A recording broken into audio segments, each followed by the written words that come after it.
Oui, tout à l'heure. Le Cannes, je dis, non, mais Oui, alors j'ai pas grand-chose sur Cannes aujourd'hui en magasin. C'est que dans 2 jours. Mais ça va venir dans les jours qui viennent. Ouais. En revanche, j'ai la Biennale de Venise. Ah oui. Double page ce matin dans Libération. Je rappelle que c'est la 57e Biennale, qu'il y a cette année 87 pavillons qui vous y attendent. Et la Biennale de Venise, c'est la doyenne des biennales. Alors, il est évidemment question d'art contemporain. Là, vous avez en haut un exemple avec une cage vitrée dont Libération nous explique qu'elle est pleine de danseurs qui sont impassibles, qui ont le teint livide, qui sont habillés en noir. Et à la fin, on ne sait pas qui observe qui, si les visiteurs observent les danseurs ou les danseurs observent les visiteurs. Et puis, photo du bas, vous avez des sculptures en textile. Et oui, ça existe, c'est un Allemand, un artiste allemand qui a pensé à ça. Mais si vous voulez aller plus loin avec la Biennale de Venise, je vous conseille la lecture de Connaissance des Arts. Alors, magazine très pointu, mais qui nous montre en détail ce qu'on peut voir à Venise cette année. Alors, vous avez, par exemple, regardez ces sculptures qui sont réalisées à partir de matériaux de récupération. Ça, vous pourrez le voir sur le pavillon britannique. Alors, sur le pavillon autrichien, attention, là, ça devient très, très pointu. Alors, il s'agit là, voilà, vous avez deux orteils, un élastique. Ça, j'aime bien ça, c'est important. Ça, Alors, j'aime bien. là, William, il s'agit de réinventer le concept de sculpture. Oui. Et l'idée, c'est de mettre en scène l'homme et les objets de son quotidien dans des situations insolites. Et là, franchement, on ne peut pas contester, c'est une situation insolite. D'avoir des élastiques autour Moi, des j'en mets coudes. pas, perso. Vous, peut-être, non. Les élastiques, les orteils, comme ça. souvent. Assez rarement. Oui. Et alors, comme on ne peut pas non plus mobiliser un mannequin avec ses doigts de pied, ses deux orteils pour faire l'expérience, comme on dit, l'artiste fait des photos ou des vidéos et ensuite les propose. Voilà ce que ça peut donner. Alors, vous avez aussi un artiste de la Corée du Sud qui s'appelle Cody Choi qui a... Il est où, là? Voilà, il est à droite. Donc voilà. Il est enchâssé dans le... Voilà, dans le truc. Et alors au-dessus, c'est une sculpture de... C'est un peu le penseur de Rodin, mais en papier toilette. Écoutez, je ne fais que lire la légende de la photo. Voilà, bon, ambiance à Venise. Ah non, mais ce qui est intéressant, c'est le pavillon français au milieu, là. Alors, il est... Là. Revoyons la diapo. Voilà, au milieu. Le pavillon Page français. de gauche. Voilà, avec tout un tas de lignes qui sont pour certaines parallèles et pour d'autres qui ne le sont pas du tout. Mais architecturalement, c'est intéressant. Ah non, mais c'est un grand sculpteur français, un artiste, il s'appelle Xavier Veillant. Non, c'est fabuleux, ça. Ça, c'est très beau, par contre. C'est vrai. Voilà, enfin, Connaissance des Arts et Libération aujourd'hui pour avoir des détails sur la Biennale de Venise, 57e du nom.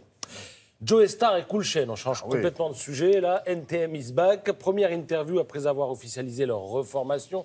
C'est dans le Parisien ce matin. Alors, interview pour dire quoi? Eh bien, d'abord pour dire qu'ils feront, comme on dit, 2 dates à Bercy l'an prochain, le 9 et 10 mars 2018. Et peut-être un peu plus, mais seulement si c'est plein. Donc, s'il y a du monde, ils prolongeront. Et alors, ils n'annoncent pas forcément d'album parce qu'ils disent que c'est compliqué de s'enfermer dans un studio, de composer, d'être d'accord sur les mêmes thèmes, les mêmes sonorités. En même temps, c'est le travail, ça s'appelle travailler, tout ça. Mais bon, c'est vrai qu'ils font des albums solo un peu différents, donc c'est peut-être compliqué aujourd'hui de trouver quelque chose qui leur soit commun. Et il précise aussi qu'il y aura peut-être un film qui raconte l'histoire de NTM. C'est encore flou, mais pourquoi pas. Et puis alors, il parle évidemment des élections, parce qu'on est en plein dedans. Alors, Cool Chain dit « Je me suis abstenu au premier tour, j'ai voté Macron au second tour. Et Joe Star est resté à la maison au premier et au second tour. » Voilà, il n'a pas voté, il a préféré s'abstenir. Pour terminer, je vous renvoie à mai 1940. À l'époque, les Allemands ne sont pas encore entrés dans Paris, mais l'État français, toujours prompt à devancer les désirs allemands, s'inquiète du danger que représentent les étrangers d'origine allemande ayant fui le nazisme et trouvé refuge en France. Et en quelques minutes, donc, des milliers d'individus qui étaient réfugiés vont passer donc du statut de réfugié à celui d'indésirable. Il y a parmi ces gens-là des femmes célibataires et sans enfants qui vont être internées au camp de Gurs, dans les Pyrénées. Et ce que je vous raconte là, c'est le point de départ du nouveau roman de Diane Ducré, qui avait signé... Roman Oui, alors c'est l'histoire... Docu-roman, quoi. Évidemment, c'est un roman-quête, comme on dit. Oui. C'est un document historique un petit peu romancé. Et donc Diane Ducré, qui avait signé Les fameux femmes de dictateurs, signe désormais Les Indésirables. On peut revoir la couverture du livre. Regardez, elle met en scène l'amitié entre 2 femmes. C'est un film qui nous parle de féminité, d'entraide, de maternité. Alors les 2 femmes en question, il y a Lise, qui est juive, qui a la trentaine, qui a fui Berlin en 1933 alors que le magasin de ses parents commençait à faire l'objet de brimades de la part des nazis. Et puis il y a Eva, qui est un peu plus âgée, qui est issue, elle, de la bonne société allemande et d'une famille qui a fui, qu'elle a fui. Elle a fui sa famille parce que la famille était proche et acquise, proche d'Hitler et acquise aux idées nazies. Et ces femmes, parmi lesquelles on retrouve beaucoup d'artistes à l'époque, vont mettre toute leur énergie à rester ce qu'elles sont. C'est-à-dire des femmes, mais aussi des artistes. Et elles vont monter un cabaret alors qu'elles sont internées dans un camp.